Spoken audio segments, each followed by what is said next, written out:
a lot of the people that have told me, Sean, I love your show, they're actually not even subscribed to our podcast. Emotional damage.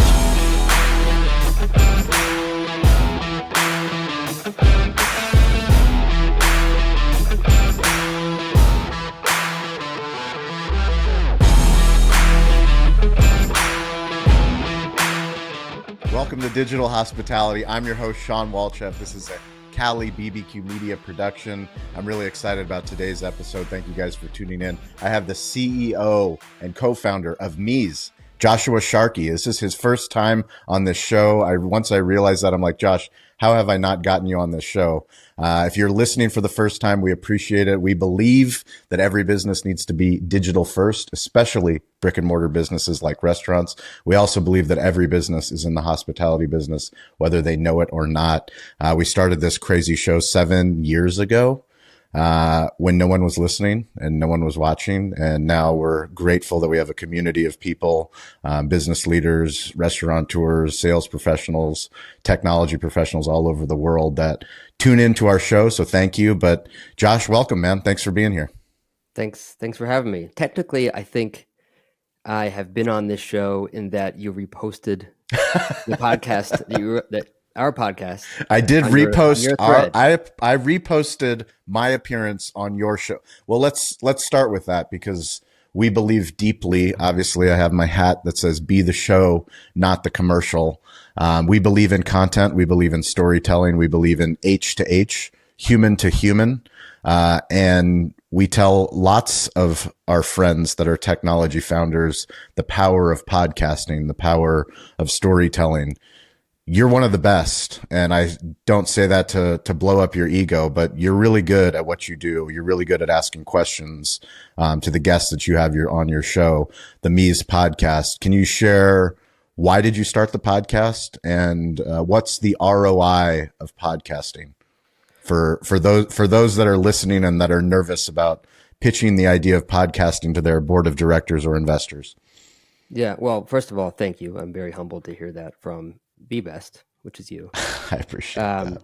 And I'll start with why the podcasting, because honestly, it took me a long time to bite the bullet because I'm somebody that plans meticulously and wants to know that there's a clear path to how I can do this consistently. I think for me, if you can't do something consistently, it doesn't matter if you can do it really well once. You have to do it consistently all the time. And I knew that I wouldn't start it until I had some sort of plan. And my biggest sort of blocker was, is it worth it? Is it worth my time? Because I knew it was going to be a huge time investment. And it is. It's not a small time investment. It gets smaller over time as you get better at it. But the ROI is both very quantitative and also not at all, in that we can very clearly tie business that has come in directly because of the podcast. We can very clearly tie customers that have expanded and just new customers that have reached out just because of the podcast. But, I think that when you say, why should people podcast? I think the broader thing is, why should people tell their story? Because really, whether you're doing it through a podcast, whether you're doing it walking down the street, whether you're doing it posting, that's a lesson I learned early on because I failed miserably at it. I was a chef most of my career, and I was really good at it. And then I started this restaurant, and we had really good food. We got really great awards, and we thought that was enough. And I learned the hard way that it doesn't matter how good your product is, how much you care. Those things are very important, but you also have to have a story. People connect to stories far more than they do to products. So the podcast is just one medium in which that happens, and there's also just so many other sort of, secondary and tertiary benefits from it. Of course, you're building an audience, right? Which is really important. You're also building, hopefully, trust if you're being authentic. Yeah.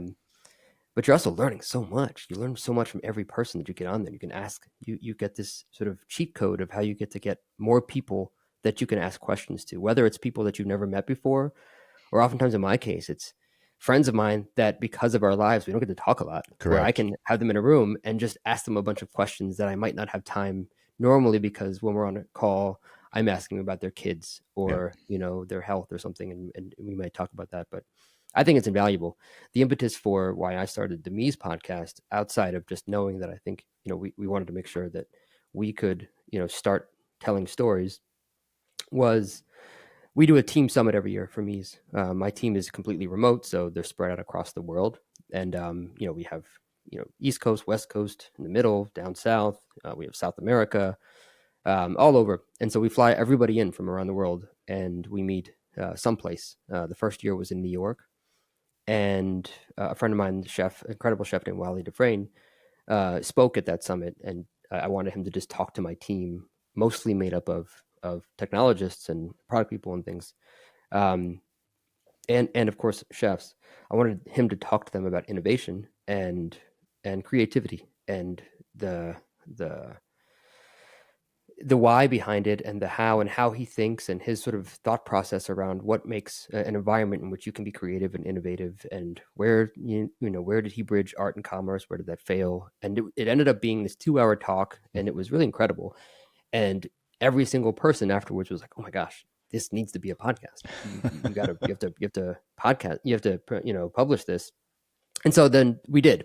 That became the first 2 episodes of the podcast, and then it never stopped from there. I think for me as a podcaster, I really dislike the word podcaster, primarily because people think a certain thing, like there's a subjective reaction towards what it is. People think audio storytelling, they think Apple Podcasts and Spotify, and we live in a world where omni-channel is important. So a long form podcast like this, you and I have a conversation for a half hour, 45 minutes. I get to learn about you, your thought process, what Meez is, what you're building. But then a lot of the people that have told me, Sean, I love your show, they're actually not even subscribed to our podcast, which goes to the reach of internet storytelling. And I think when I think of the fear that owners and founders have towards investing time in storytelling, I think a lot of that goes to, well, why? Well, what are the analytics? And to your point, you can directly trace business that has come from your podcast, or expanded business, or different business partnerships, because you were willing to do the work. Can you share a little bit more? How do you track that? Well, some of it, how we track it is pretty non-scientific. Yeah, well, we have a way to, if you come into our ecosystem, to say you heard about us from the podcast. Yeah. We ask everybody how you heard about us. So a lot of that we can just tie back to, did somebody get into a meeting, or did they close, or did they come through self-serve, and where, how did that happen? So a lot of that, of how we track it, is through the podcast. But I learned quickly, though, that it's helpful to do that, but it's likely only a fraction of the people that actually come through. And I mean, this because you understand marketing. There's the rule of 3 touches, right? It takes at least 3 interactions with your business, at least, right? Where for someone to actually come into your ecosystem. So they may have heard our podcast, and then saw an email, and then spoke to you, and then they came in, right? And so that there, you have this sort of skewed sense of lead generation, because you assume it's from this thing. So you have to really believe that it's accretive, which it totally is. But it's also accretive, not just in terms of lead generation, but I think a good friend of mine, who is I look up to him as a business leader, and also from a media perspective. He's been, for the last 20 years, just going out of his way, and has mechanisms in place and systems in place, and also just, a team to help him remember to help people, remember to send them, like, hey, happy birthday. Hey, I thought about you. And, we underestimate the value of just creating connection with someone without anything, required in return. Yeah. And that may, it seems altruistic, but, it may be a year or 2 years down the road. But these things all sort of start to snowball, right? You have this person on your show, you learn about this, you guys have something in common, and then they introduce you to this other person, and she's incredible. And then they, it snowballs. And, that doesn't happen from a one-off thing. You have to sort of believe that the entirety of the network is what makes it happen. Why does Meez exist? Well, the very base reason, selfishly, is that I was, a chef for most of my life, and I was just really pissed that there was not a recipe tool built for us. And so the first thing I wanted to do, independent of thinking about anything other than like, hey, this would be awesome, and why don't we have it, is to just, build the best recipe software in the world. I think most often, it's expected that we conform to the software that we're given. Yeah. And really the software should conform to how we operate. And that's what, that's why I built Meez. Why we exist is because I truly believe that every single restaurant, every single kitchen should be able to be both innovative and profitable. Those seem like, okay, why say both of those things? But too often it doesn't, both of those things are not aligned, right? Like I know too many great chefs or great, operators who had incredible food, put their heart and soul into it, worked 100-hour weeks, won awards, and the restaurant still failed. Yeah. And I know the opposite being true as well. And I think that, that doesn't have to be the case. There's no hiding behind the fact that we are art and commerce. Like that's just what this world is. It can't be only one, right? You can't just be mechanical. You have to have some sort of like vision. You have to have some sort of idea. You have to have a product that people can connect to, and you have to be able to understand unit economics and build a profitable menu and make sure it's consistent. And that's why we exist, right? Yeah, we want to sort of be the place where you can make sure that you're not only building delicious food, but also building profitable menus. And that all happens before you ever see a report, in your financial system about what happened. Laser accurate food costing. How do you do it? Well, let's. How many restaurants are currently doing it? What percentage of restaurants have laser accurate food costing? Well, in the industry, it'd be hard to say. Like less than 10% of restaurants have their recipe data really in some sort of finance system, and of that, a fraction of that actually have the total, all the recipes or the actual yields conversions. I mean, you take a whole podcast to explain the all of the details around it, but the TLDR is, a recipe is not just sort of a list of a couple of ingredients, and forgetting the qualitative piece of this, of like why it needs to be, expressed in a way that people can execute and that's very explicit and that people understand how to make it and things like that. For it to have laser accurate food cost, there's so much work that goes into knowing the yields and the conversion of all these things that most people just give up on it. They say it's not worth it, and they think, the juice is just not worth the squeeze. It doesn't matter, what the yield is when I peel and shred a carrot, or if I, take the bones out of this halibut, because I have a back of the napkin thing and it's good enough, and it's not good enough, especially not anymore. And every point counts. And to get laser accurate food costs, you have to know the yield of every single ingredient. You have to know the yield when you prep that ingredient, and you have to know the conversions if you're going to use it by a weight or a volume or a piece.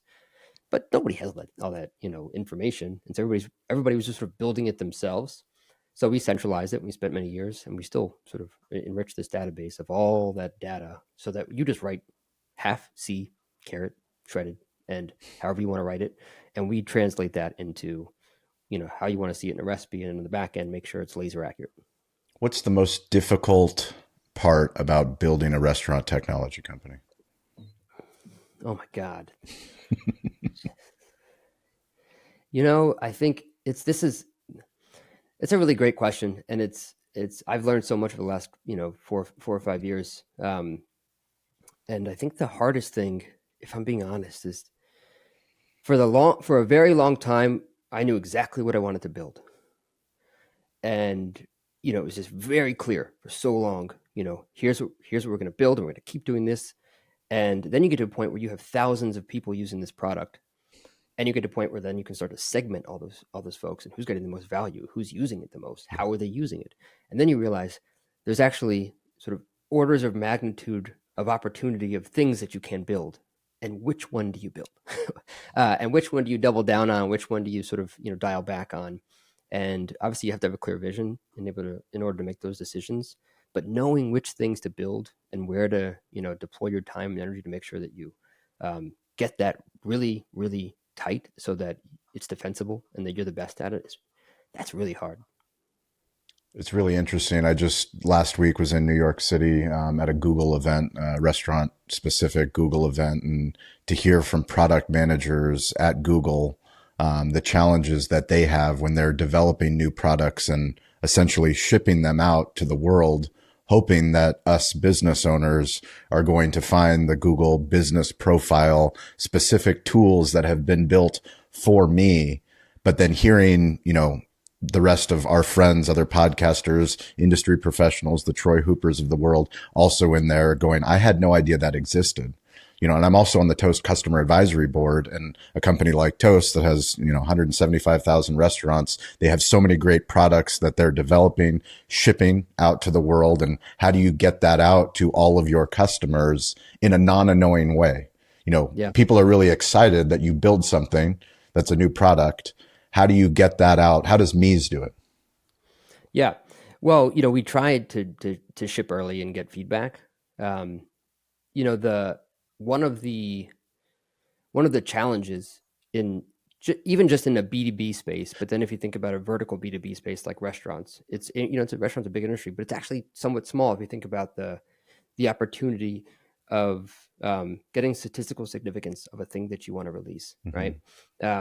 Google has billions of people to use a product, right? So not just restaurants, but everybody, right? So they can release something and get a lot of statistical significance around, things that happened, what people do with that product. Even Toast, which is they're the biggest, right? They're huge. 175,000 is, relatively speaking, small to, compared to what someone. It's crazy. It's crazy to think. I mean, yeah. And also in B2B as opposed to B2C, you have to be very careful not to be disruptive, right? So if you introduce something that disrupts the day-to-day operation, correct. well, that's right. And that you have to be really careful about that as well. And, people don't have a lot of time to, the customer is being very generous, and, a restaurant operator is being very generous to give you their time to give you feedback. We love it when we get it, but we don't expect it because who has time, right? We're running this thing that never really stops. So for us, we do try to sort of release things and get feedback. A lot of it, I'll be honest, does rely on just there's some intuition on my part of like things that I always wanted or struggled with, and we use that often in thinking about the product. But it's just a challenge. It's just a challenge no matter what, because again, even if you think about that 175,000 people, if those 175,000 businesses from Toast, if you segment them, there's a lot of different segments that are not correlated, right? Where they're not doing the same thing. A pizza restaurant thinks very differently from a full service, fine dining restaurant. They're completely different, operations.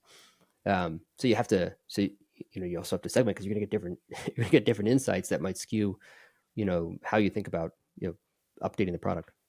So I remember when we first opened up Cali Barbecue in 2008, and we were trying to build out our menu. We were taking over a breakfast concept, and we expanded the lunch menu, added a dinner menu. We were kind of just all over the place until we actually found barbecue and found our niche, and started realizing just because you can do it doesn't mean you should do it, and starting to learn about recipes and food costing and weekly inventory, all of the things that, in order to run a successful restaurant, you have to learn along the way. Recently, we've been doing a lot of content on YouTube. So YouTube specific, Cali Barbecue Media.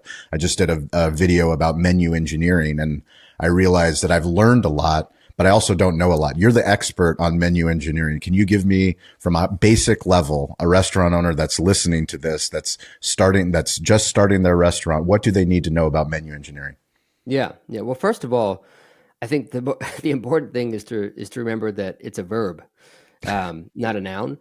And there's value engineering happens in a lot of different industries, right? And so when you hear menu engineering and the thing that you're given is a report or a chart, that's not menu engineering. That's a report.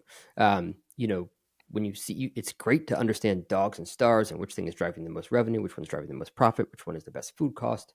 Obviously, all that matters, ultimately is the bottom line. So all those things, understanding them is important.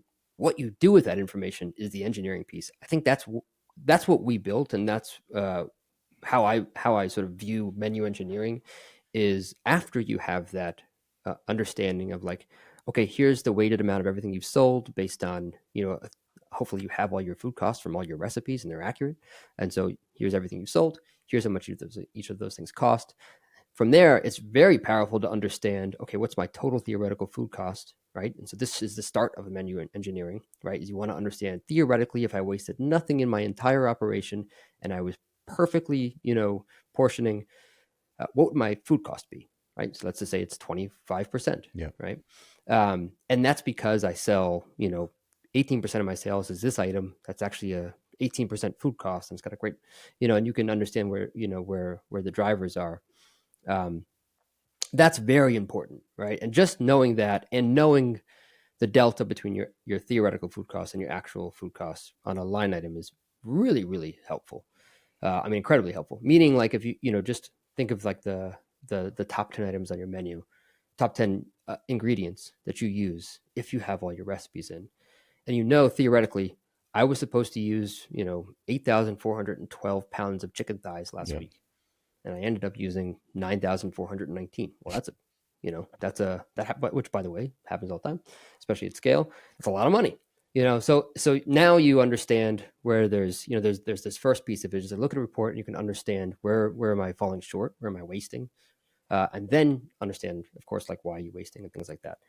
But for me, menu engineering is a verb because it's then what do you do with this information? And for me, it means having a tool where you can say, okay, theoretically, if I improve this recipe and I can improve the food cost of this recipe that's in this menu, and I can sell more of this menu item because it turns out it actually has a really incredible gross margin. And I want to dial back this menu, and I'm going to switch this chickpea for that, cannellini bean. And you start to understand the impact of each of those on your profit margin. It's game changer, right? That for me is when you can really start to see very quickly and immediately the dollars that you can generate without changing your operation at all. Let's talk about integration. What is integration? How do you integrate with other technology providers in the restaurant tech space? Give me the current state of integration. Well, it's a bit of a dirty word. I think it's the most misunderstood word, to be honest with you, because so many people in sales, in marketing, at least from my perspective of the people that I talk to, they go, "Oh, we're integrated." Yeah. But really, it's not an integration. No, that's right. And I think, okay, so let me just clear a few things up, because there's basically like three, I guess for me, like three levels of integration, right? Okay. There's an API integration, which is there's literally the cadence is probably real time or some sort of regular cadence, daily, hourly, where there's an API call that I can pull from that system, the data in that system, and pull it into an endpoint in my system. Yeah. And so it's, right there. I just, that's the sort of the top of integration, right? And probably what people think of, right, is just I do nothing and this is all integrated. Now, well, let me just go through the three layers. So there's this API integration, which is direct and usually real time or some sort of like regular cadence. Then there's like another type of that, which is simpler when there isn't API calls, which is what we call something like an SFTP file, where essentially it's taking that data from that system and automatically exporting it into think of it like a CSV format, and then importing it into my system, right? So we don't have this direct API call, but we're pulling the data, and we can pull it some sort of real time. It's probably not like hourly, but some sort of regular cadence. And so you have that that data being pulled, and then you have like the most simplest one where someone is like actually exporting information from that system and then importing it into my system. And there are also there's like bots, like Selenium bots and things that will like do that automatically as well. But those are sort of how you think of like integration. But the caveat there is you can pull data from one system to another, but is it structured the same way, right? So Toast calls this modifier like this and uses this sort of nomenclature or this schema of how their modifiers associate to menu items. Is it the same in my system, right? And then do we need to transform that data? Does it work? Is it reliable? Yeah. That's where I think it gets a little bit hairy, right? Is the more, how reliable is the integration? So I would be, if I'm a buyer, I'd be asking these questions, right? Is it an API integration? Is it an SFTP? How often can you do it? What is can you show me an example of what the file format is? Because those questions, if you can just get those answered, you're gonna learn a lot, right? Already. Can you share a story about Bark hot dogs? Oh my God, a failure? Yeah, well, there's a lot of those. What year is it? 25? Jesus, it's almost been a decade since that. It's almost been a decade. That's nuts. I mean, you want a failure? I mean, there's a lot of those. A failure from Bark hot dogs. Well, you know what? I think the statute of limitations is up on this. Even better. We signed a lease on Kyle and Sarah here. You can. This will be a good story for you. Oh, perfect. Mr. Restaurants. Here you go. We clip it for you. Yeah, we signed a lease, and there's this thing called TI, which is tenant improvement. So typically, the landlord will pay for X amount of dollars of work for you as part of the lease, and this landlord had agreed to about $500,000 in renovations for us. The building was built in like 1789 or 18 something. Wow. It was it was one of the oldest bars in the country, and we had to rebuild the whole thing from studs up, and it was a beautiful space.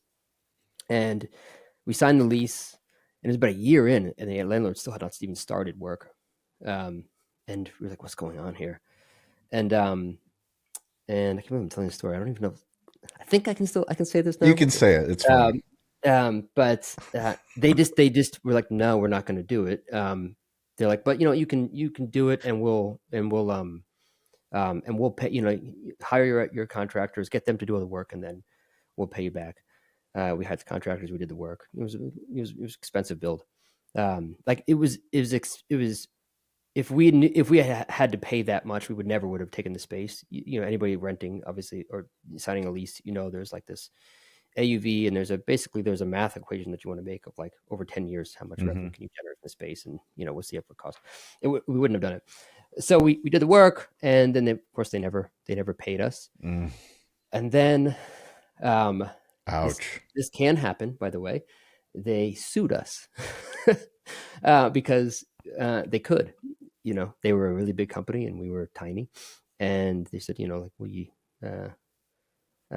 that you can't do anything about this, and we know that we owe you this money, but we know that it'd be far more expensive for you to take us to court, so we're going to sue you for X amount of the lease.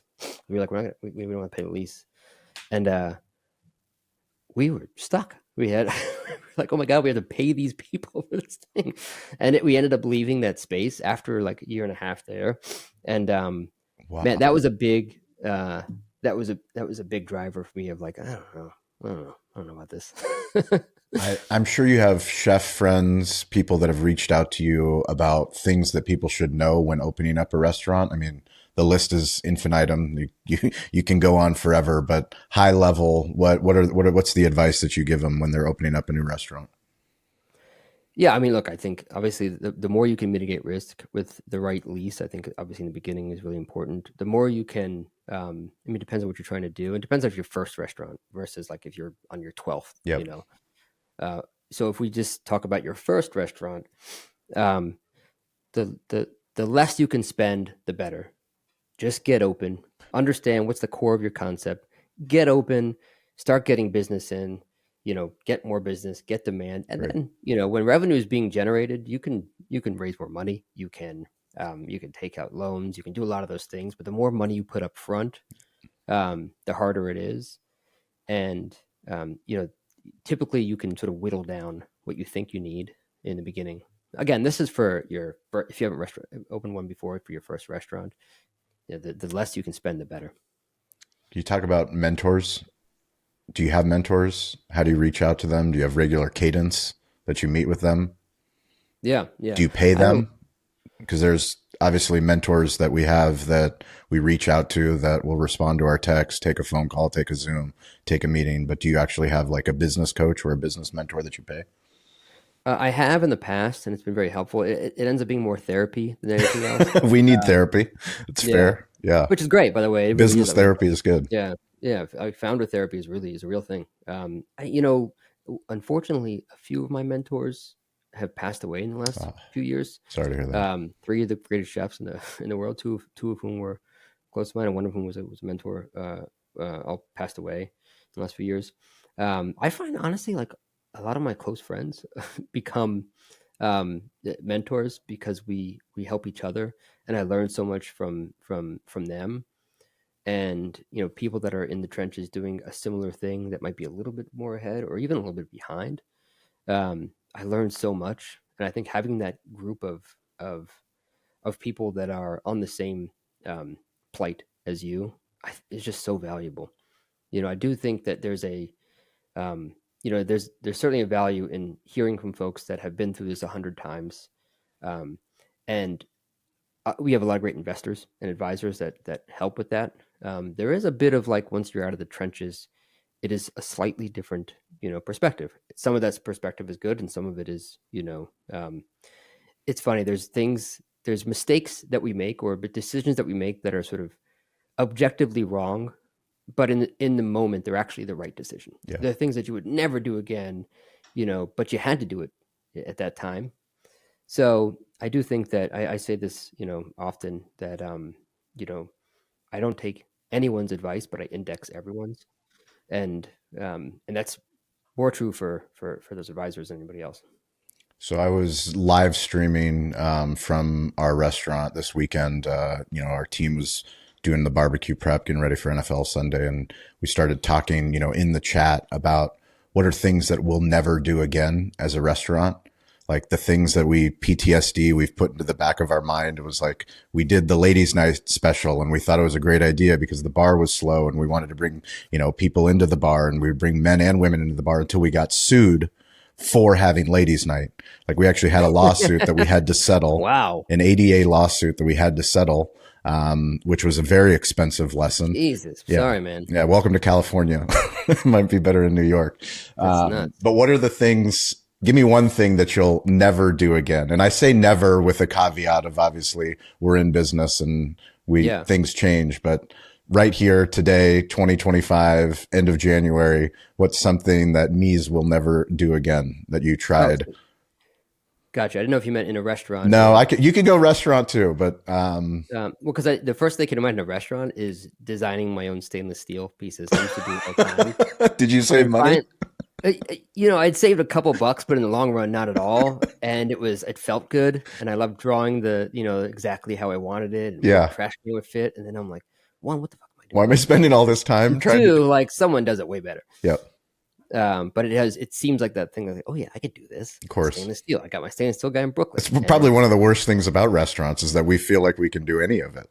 Sometimes it's actually less helpful to know, a little bit more of the detail, like stainless steel. I started learning about like there's different layers, there's different levels of stainless steel, and you got your use, and some thicker and thinner. And so I knew enough to know that I where I actually shouldn't have been talking, but I did. And so I would go to these places and design these pieces, and they were probably like, who is this guy coming here? And I would never do that again. In Meez, I mean, there's it's going to take me a minute to think about like what I would never do again. I'm just too in it right now. Too close, too in it. What's the best place for people to keep in touch with you? Tell us about the show. Tell us about the network. I'm on LinkedIn. Hopefully more often now than I have been. And I mean, I'm actually not on the other platforms often. I mean, I'm there, but I don't go on them. But I get messages. The show Meez is really just an extension of what we do. The Meez Podcast is an extension of Meez, our company. And Meez is a recipe software technology company for any kind of professional kitchen that wants to store, organize, and leverage their recipe data to make good decisions. The podcast is an extension to that, and it's everyone in the industry or adjacent to it that's sort of bridging art and commerce to be creative, be innovative, and also think through how to be profitable. And where is Meez showing up industry-wide this year? What shows are you going to be at? Where can people find you? We'll be at a lot of the shows this year, actually. So I think we're at RLC and FS Tech and Create, and we'll be at a bunch of them. Ursula, shout out to Ursula, she runs all that, and I think we'll be at a lot this year. We're also doing, which I think we're going to be doing some with you, doing more just events independent of shows, and just meeting our customers where they're at in cities. So we'll be traveling around to different cities. Awesome. And just having fun, really, and documenting it. Yeah, I mean, I think part of the extension of this show, Digital Hospitality, we're trying to do more, not just virtual. We're doing more virtual than we've ever done. If you guys are watching this, please join our live show. We do that every Wednesday, every Friday, 10 a.m. Pacific time, 1 p.m. Eastern time, 6 p.m. London time. But that's a chance for you guys to join the podcast. But yes, in person, whenever I'm out and about, we want to show the best restaurant technology in real life. So we're going to be showing off the best, the people that are actually using it. It's one thing to see a deck and a demo. It's another thing to talk to a restaurant owner in his kitchen, going through the recipe software, showing us the toast tab. How do they use it? How do they set it up? So we're really excited about that kind of content. But Josh, it's been an awesome, I could probably talk to you for another 2 hours. So we're going to have more content with Josh. Thank you. Thank you for your time. Thank you for what you're doing for the industry. Thank you. Thanks for, making sure that we all keep telling our stories. Hey, and I'm serious. Please follow his podcast. Josh does a great job asking smart questions, deep questions, thoughtful questions. I know a lot of people think everyone has a podcast, but there is an art and a craft to consistency and asking the right questions. So definitely check out his show because he's doing great work. Appreciate that. That's it. As always, stay curious, get involved, and don't be afraid to ask for help. So catch you guys next episode.